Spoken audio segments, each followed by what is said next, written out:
So we are here with another update on everything that is happening with this bill, right? If you don't know what bill I'm talking about, we're talking about the stimulus package, the coronavirus bill, as they're calling it, or whatever thing is, in order to stimulate and refix everything that is going on.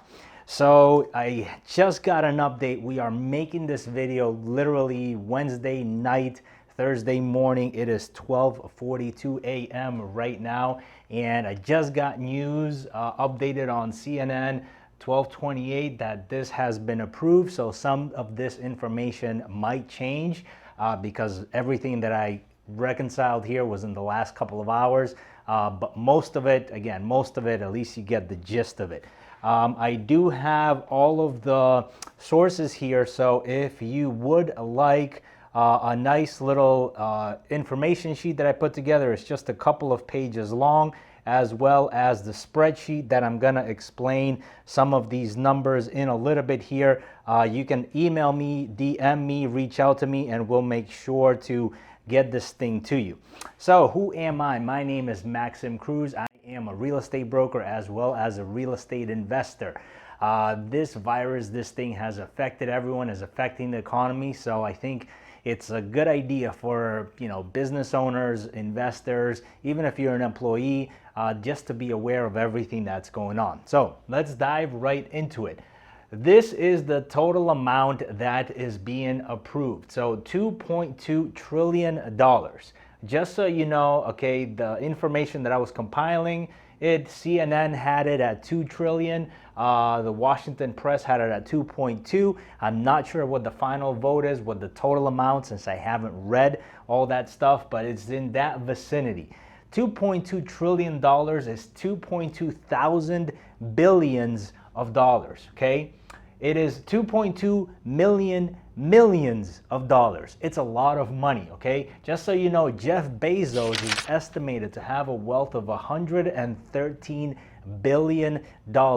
So if this bill was the richest thing that there is on planet Earth, it's about 5% of, Jeff Bezos' wealth is about 5% of this bill. So this is massive, okay? Massive amounts of money. So let's get into and kind of see what the breakdowns is. Here are all the sources that I kind of checked. I don't really look at the news. I don't follow one specific channel for things. I just go and look for things that are pertaining to the industries that I'm in, that I'm involved in, so I'm aware of what's going on. But, I checked out CNN, Washington Post, NPR, Fox News, Bureau of Labor Statistics, and my wife, who is a tax advisor as well, had some information for me here. So let's go ahead and break this down. Again, as you see on the board, I have it broken down into multiple sections. We got everything here that's CNN. Most of the stuff was pretty much the same all across the platform. I did have a few items, Washington Post, that was individual, and then NPR had a few other things. And then this right here is all of my math. So I'm going to stand over here while we go through this stuff so I can go reading off these items on the screen. Okay. So the first thing that people might be wondering is how are you as the employee going to get affected, okay? That's what's called the enhanced employment benefits, okay? So what they actually ended up doing, I'm not sure if this is approved, but what was proposed is, a direct payment to each individual of $1,200. For married couples, that would be $2,400. The AGI, the adjusted gross income, for you to qualify has to be less than 75 for single, 150,000 for couples, and again, for every child that is under 17, it is up to $500. And then we'll go into some of these numbers here in a little bit. Unemployment was very, very interesting, and I'm gonna have to tap on my screen just so as I read some of these things in order to make sure that I understand all this and state it as the sources have it, just because, again, I'm not into politics. I don't know how this stuff works all the time, but I'm giving you the information based on what I found, and then you could double check the sources yourself.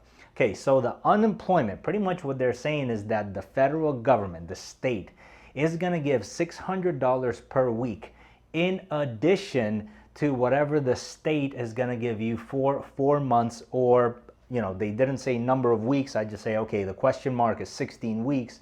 And when we get into the math, you'll see why I kind of put a question mark next to some of these numbers. So what that pretty much means is that if you're going to file for state unemployment insurance, and they're going to qualify you for, let's say, $200 to $300 a month, the Fed government is actually going to increase that by $600 a week for 4 months. Then they will also have an additional provision of 13 weeks of additional benefits to be covered by the Fed. Some of the changes that are in this one, which again might affect you if you're an independent employee, if you're self-employed, if you have a gig, quote unquote, like a lot of Uber drivers, or if you're a musician or some sort. Again, I don't know how they're going to categorize this once the unemployment insurance offices start to open up, and we'll see how that chaos plays out. We'll see what that goes. But typically, the people that didn't qualify before, there are provisions because they were affected by this coronavirus and the economy kind of going on hold. There are provisions in there in order for you to actually get qualified for unemployment insurance, okay? The next thing that I want to talk about is this $500 billion lending program, okay? This is a massive percentage, okay? This is almost 25% of this entire bill is this lending program.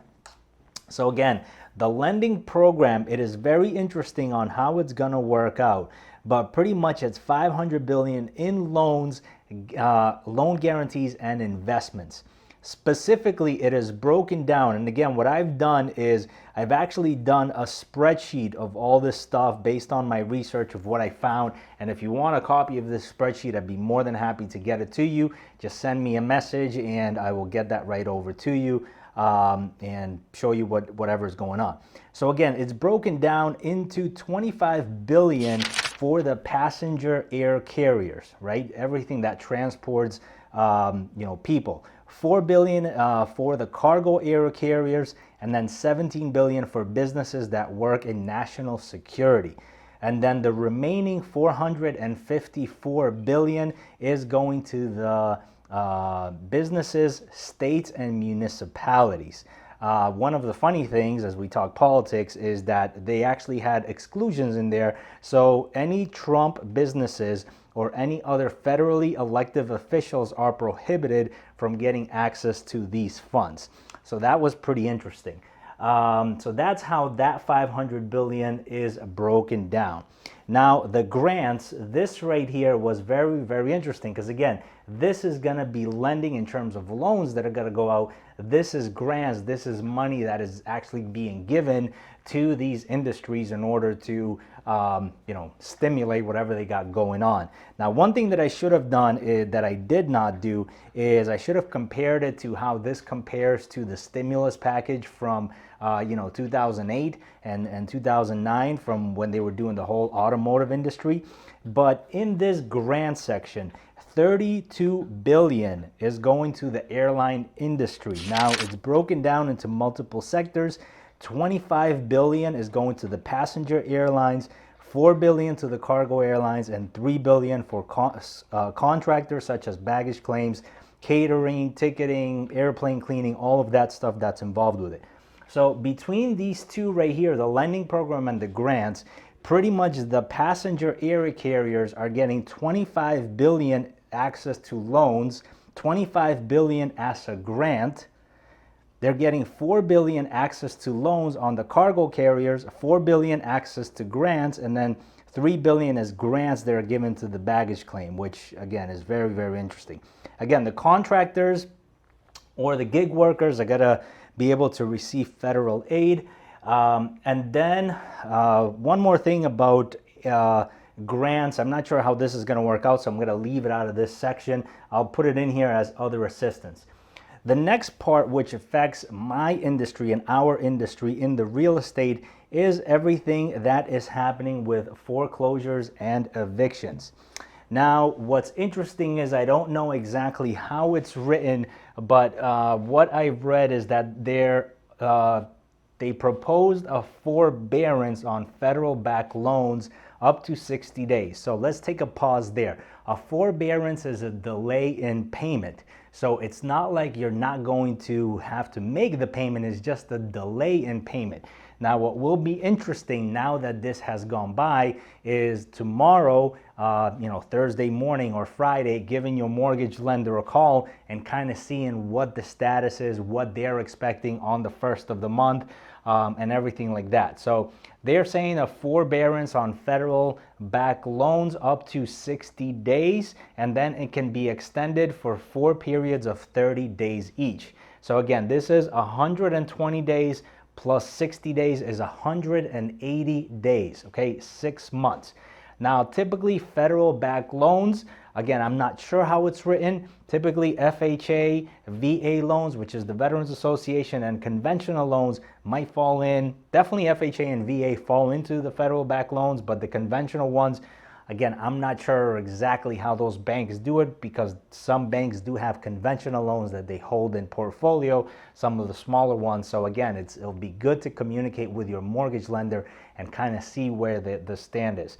And then again, it says federal-backed mortgages may not evict tenants for up to 120 days. And this is a fairly good provision. Now the question is, for example, right here, you're getting up to 60 days in forbearance and then an extended 4 periods of 30 days. So in total, we said that was a 180-day period.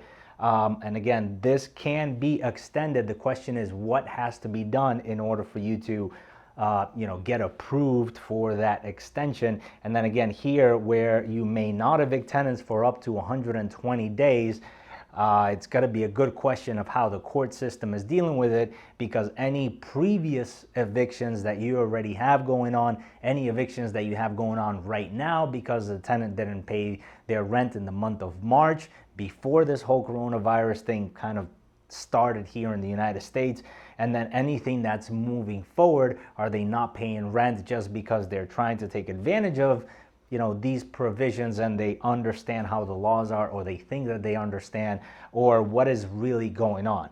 So again, this is where I actually did another video earlier that said, hey, we're communicating with all of our tenants, giving them kind of options, incentives, reducing a rent for the month of April, and some of the things that we're looking at in order to try to work with our tenants. And now when we communicate with the banks and try to see where the mortgage stands, maybe we can make a better deal with our tenants. So if we as landlords, as property owners, as you might be one, as if you don't have that burden, then how does that help you?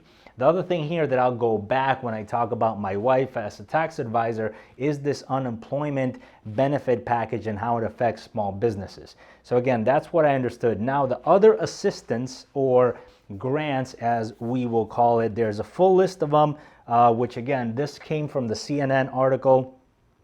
So Department of Defense, $1.2 billion for the National Guard response, $1 billion for Defense Purchase Act.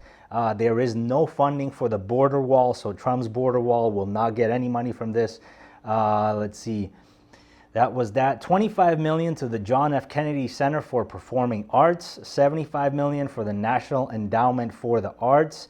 There's $450 million for the Emergency Food Assistance Program, which is broken down into $350 million for food and $100 million for distribution.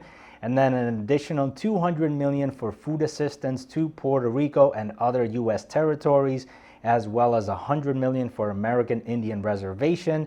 And then there's, in this article, it said additional billions to SNAP, Nutritional Assistance Program and Child Nutrition Program, but it would not expand eligibility or benefit amounts. So that's an interesting provision there, and they didn't state an exact dollar figure. Also, $324 million to the State Department specifically for evacuation processes, for getting people out of the ships, the boards internationally, all that stuff. Also, $88 million to the Peace Corps, $324 million to the diplomatic programs, $258 million for national disaster resistance, $350 million for refugee and immigration assistance, and $90 million to USAID, which is the International Development Department of the United States.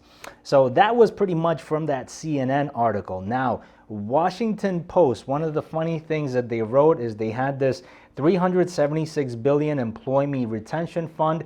I'm not sure if this falls into this whole unemployment thing or what actually is going on. I don't think so, because some of the numbers that I've done is definitely not it. So I think this is another thing which we'll talk about once we talk about my wife, the tax advisor. And then they also mentioned 130 billion going to hospitals, which I didn't find anywhere else. NPR also mentioned more than 150 billion going to healthcare systems, and additionally 150 billion to go to states for shortages with dealing with everything. And then another thing that the Washington Post had mentioned was 13 million for Howard University, which I don't really understand. And a very interesting fact here was Washington Post said that initially it was 850 billion, and we look at what this means down here, and it rose to 2.2 trillion in a few days, okay?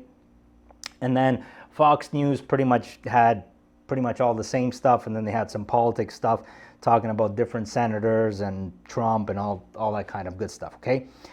So now let's get into the part that I'm more or less good at, which is understanding things when I look in terms of numbers. Now, again, I have sources for all of this stuff, and just follow my lead here, and let's try to play out this thing from a mathematical, logical kind of point of view. And if you agree with me, just whatever, type in 1 in the comments, or go ahead and comment what you believe.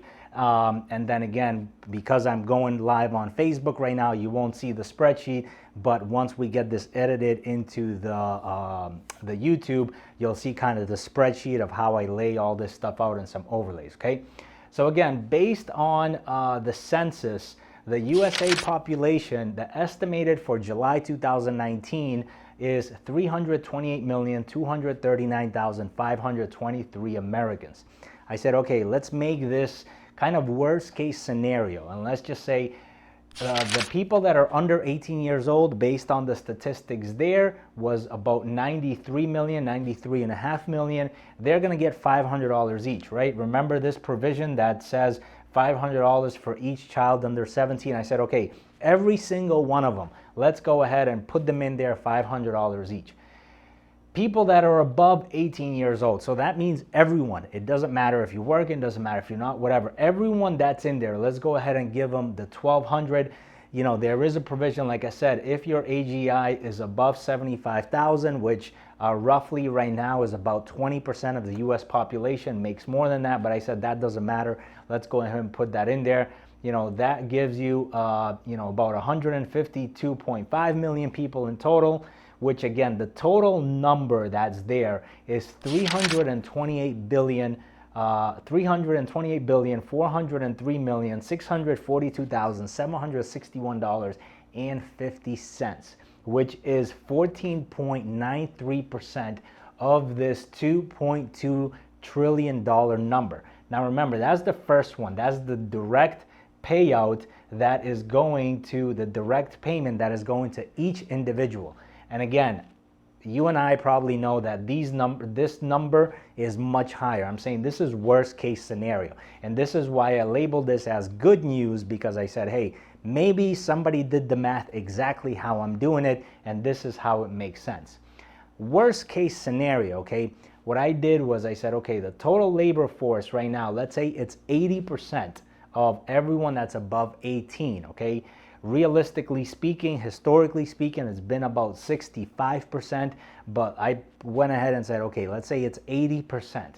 That means that 80% of the people that are working, out of that 80%, 50 to 30% are gonna file for unemployment. Now, just to put this into context, okay, in the Great Depression, the unemployment rate was anywhere between 22 and 25% based on some of the statistics that I found from the Bureau of Labor Statistics. So again, 20 to 25, we're talking double the numbers from the Great Depression, okay? And again, I said, if it was 50% or 30%, I took the average, which was obviously 40%. got 720 billion, and then the additional 13 weeks, because again, remember there's two payouts, one for 16 weeks at the $600, then the other 13, which they didn't put a dollar amount, but let's just say worst case scenario, the same thing, 13 weeks at 600, another 585 million. You know, that pretty much in total, just so you understand, 14.93%, 32.77%, 26.63%, and then the rest of the funds that I had mentioned here as other assistance and other grants. You know, this is for if you're watching on Facebook, you know, and then if you're watching on Google, on YouTube, we'll actually put this in. This is exactly how it lays out, right? So it's pretty kind of equal as you're seeing there. Now, obviously, there's probably a lot more other things that are not in here that I'm not aware of. But again, let's just look at kind of more of a, I don't want to say more realistic, but kind of more realistic to what we actually living. So I said, okay, look, based on the statistics, everything that is being said, the labor force has been about 65%. So that means it's about 152 million people, right? So out of this 152 million people, let's go ahead and let's say it's going to be between 20 and 10% unemployment rate. So the average is 15. Okay, based on those numbers, we get 219 billion for the initial 16 weeks and then another 178 billion for the additional 13 weeks, which relatively speaking is 9.99% and 8.11%. What does that mean? Now take a look at this chart, okay? This chart right here, again, what we're talking about is the direct payments, which have not changed. We're talking about this unemployment benefit number 1, which is this number here, and then unemployed benefit number 2, which is the additional 13 weeks, the lending program, the direct payments, everything else. And then check this out, best case scenario, more realistic, unaccounted funds. Now, why did I label this, okay? First of all, I'm not here to put any sort of controversy or conspiracy theory or none of that stuff. All I'm saying is, if somebody did this math and said, hey, look, okay, worst case scenario, if we go to 40% unemployment rate and every single person that's alive gets a check, all this stuff, we, you know, when I accounted for all this stuff, we were at 99.10% of the 2.2 trillion. The more realistic case, we're at 57.80%, which is 1.27 trillion. Remember what the Washington Press reported, that initially it was 850 billion, and then in a matter of a few days, it creeped up into 2.2 trillion. Okay, so the good news with this is that hopefully, if you qualify for any of this stuff, you know, it seems like somebody did the math and it seems like the funds are there. At least they will be there. I don't know how the craziness will be, if it will be available or whatever. I don't know, but at least it makes sense. Worst case scenario, if we hit 40% unemployment rate, which has never, ever, ever been seen, and we still have all these grants, we still have all this stimulus to the airline industry, the subcontractors, the unemployment benefits to the gigs, you know, all those musicians, all those Uber drivers, all those self-employed individuals, right? We're still, you know, 99.10. So it seems like somebody did their math right. Now, one thing that I do want to address that is a concern for myself as well as individuals that might be you know, business owners that might have employees. Again, my wife is a tax advisor and she's a member of a national tax masters network. She informed me of some additional provisions for business owners. Now check this out. It says that the business owners will have to give their employees up to 2 weeks of sick leave and 3 months of paid family and medical leave at no less than 2/3 of their pay.